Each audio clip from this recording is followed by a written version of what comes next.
कहानी का शीर्षक है पिता का आशीर्वाद। दोस्तों, यह कहानी गुजरात के सूरत शहर के एक व्यापारी की है। कहानी कुछ इस प्रकार है। सूरत के एक व्यापारी की जब मृत्यु का समय निकट आया तो पिता ने अपने एकमात्र पुत्र धनीराम को बुलाकर कहा कि बेटा, मेरे पास बहुत अधिक धन संपत्ति नहीं है कि मैं तुम्हें विरासत में बहुत सारी धन संपत्ति दे सकूं, परंतु मैंने जीवन पर्यंत सच्चाई और प्रामाणिकता के से काम किया है, तो मैं तुम्हें आशीर्वाद देता हूँ कि तुम जीवन में बहुत सुखी रहोगे और धूल को भी हाथ लगाओगे तो वह भी सोना बन जाएगी।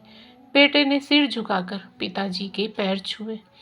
पिता ने बेटे के सिर पर हाथ रखकर आशीर्वाद दिया और वो संतोष से अपने प्राण त्याग दिए। अब घर का खर्च बेटे धनीराम को संभालना था। उसने एक छोटी सी ठेला गाड़ी पर अपना व्यापार शुरू किया। धीरे धीरे व्यापार बढ़ने लगा। फिर उसने छोटी सी दुकान किराए पर लेकर व्यापार को और बढ़ाया। धीरे धीरे जब व्यापार में उन्नति हुई तो उसने स्वयं की बड़ी दुकान खरीद ली और व्यापार को विस्तार दिया। अब नगर के संपन्न लोगों में धनीराम की गिनती होने लगी। उसको विश्वास था कि यह सब मेरे पिता के आशीर्वाद का ही फल है, क्योंकि उन्होंने जीवन में बहुत दुख उठाया पर कभी धैर्य नहीं छोड़ा, ना ही कभी ईश्वर के प्रति श्रद्धा छोड़ी, प्रामाणिकता नहीं छोड़ी। इसलिए उनकी वाणी में बल था और मेरे जीवन में उनके आशीर्वाद फलीभूत हुए और मैं सुखी हुआ। उसके मुंह से बार बार यह बात निकलती थी।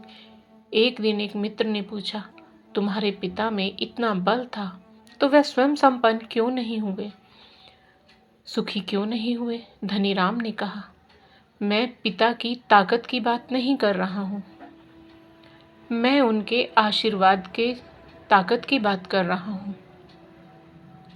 इस प्रकार वह बार बार अपने पिता के आशीर्वाद की बात करता तो लोगों ने उसका नाम ही पिता का आशीर्वाद रख दिया। धनीराम को इससे कभी बुरा नहीं लगता था। वह सदा यही कहता कि मैं सदैव अपने पिता के आशीर्वाद के काबिल निकलूं। यही चाहता हूँ। ऐसा करते हुए कई साल बीत गए। वह विदेशों में भी व्यापार करने लगा। जहाँ भी व्यापार करता उससे बहुत लाभ होता। एक बार उसके मन में आया कि मुझे लाभ ही लाभ होता है, तो मैं एक बार हानि का अनुभव भी करूं। तो उसने अपने एक मित्र से पूछा कि ऐसा व्यापार बताओ कि जिसमें मुझे हानि हो। मित्र को लगा कि इसके भीतर अपनी सफलता का और पैसों का घमंड आ गया है। इसका घमंड दूर करने के लिए इसको ऐसा धंधा बताऊं कि इसको हानि ही हानि हो। तो उसने उसको बताया कि तुम भारत में लौंग खरीदो और जहाज में भरकर इंडोनेशिया के शहर में जाकर बेचो। धनीराम को ये बात ठीक लगी। इंडोनेशिया तो लौंग का देश है। वहाँ से लौंग भारत में लाते हैं और यहाँ 10-12 गुना भाव पर बेचते हैं। भारत में खरीद करके इंडोनेशिया में बेचे तो साफ हानि सामने दिख रही थी, परंतु धनीराम ने तय किया कि मैं भारत से लौंग खरीदकर इंडोनेशिया स्वयं लेकर जाऊंगा। देखूं कि पिता का आशीर्वाद कितना साथ देता है। हानि का अनुभव लेने के लिए उसने भारत में से लौंग खरीदे और जहाज में भरकर स्वयं अपने माल के साथ इंडोनेशिया पहुंच गया। इंडोनेशिया में उस समय एक सुल्तान का राज्य था। धनीराम जहाज से उतर करके और लंबे रेतीले रास्ते पर जा रहा था। वहाँ के व्यापारियों से मिलने के लिए उसे सामने से सुल्तान जैसा व्यक्ति पैदल सिपाहियों के साथ आता हुआ दिखाई दिया। उसने कुछ लोगों से पूछा कि यह कौन है। उन्होंने कहा, यह सुल्तान है। सुल्तान ने धनीराम को सामने देखकर उसका परिचय पूछा। उसने कहा, मैं भारत के गुजरात के सूरत शहर का व्यापारी हूँ और यहाँ पर व्यापार करने आया हूँ। सुल्तान ने उसको व्यापारी समझकर उसका बहुत आदर सम्मान किया और उससे बात करने लगा। धनीराम ने देखा कि सुल्तान के सैकड़ों सिपाही हैं, परंतु उनके हाथ में तलवार बंदूक आदि कुछ भी न होकर बड़ी बड़ी छलनियाँ हैं। उसको बड़ा ही आश्चर्य हुआ और उसने विनम्रतापूर्वक सुल्तान से पूछा, सुल्तान, आपके सैनिक इतनी छलनियाँ लेकर कहाँ और क्यों जा रहे हैं? सुल्तान ने हंसकर कहा कि बात कुछ ऐसी है कि आज सवेरे मैं समुद्र तट पर घूमने आया था, तब मेरी उंगली में से एक अंगूठी यहाँ कहीं निकलकर गिर गई। अब रेत में अंगूठी कहाँ गिरी पता नहीं, तो इसलिए मैं इन सैनिकों को साथ लेकर आया हूँ। यह रेत छानकर मेरी अंगूठी उसमें से तलाश करेंगे। धनीराम ने कहा, अंगूठी बहुत महंगी होगी। सुल्तान ने कहा, नहीं, उससे बहुत अधिक कीमत वाली अनगिनत अंगूठियाँ मेरे पास हैं, पर वह अंगूठी एक फ़कीर का आशीर्वाद है।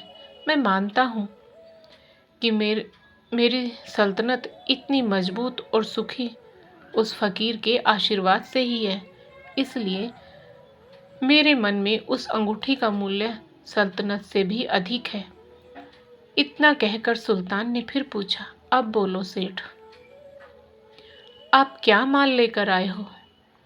धनीराम ने कहा कि लौंग लेकर आया हूँ। सुल्तान के आश्चर्य का ठिकाना नहीं रहा। सुल्तान बोला, मगर सेठ, यह तो लौंग का ही देश है, यहाँ लौंग बेचने आए हो? किसने आपको ऐसी सलाह दी? जरूर वह कोई आपका दुश्मन होगा। यहाँ तो 1 पैसे में मुट्ठी भर लौंग मिलते हैं। यहाँ लौंग को कौन खरीदेगा? और तुम क्या कमाओगे? धनीराम ने कहा, मुझे यही देखना है कि यहाँ भी मुनाफा होता है या नहीं। मेरे पिता के आशीर्वाद से आज तक मैंने जो धंधा किया उसमें मुनाफा ही मुनाफा हुआ, तो अब मैं यह देखना चाहता हूँ कि उनका आशीर्वाद यहाँ भी फलता है या नहीं। सुल्तान ने आश्चर्यचकित होते हुए पूछा, पिता का आशीर्वाद? इसका क्या मतलब?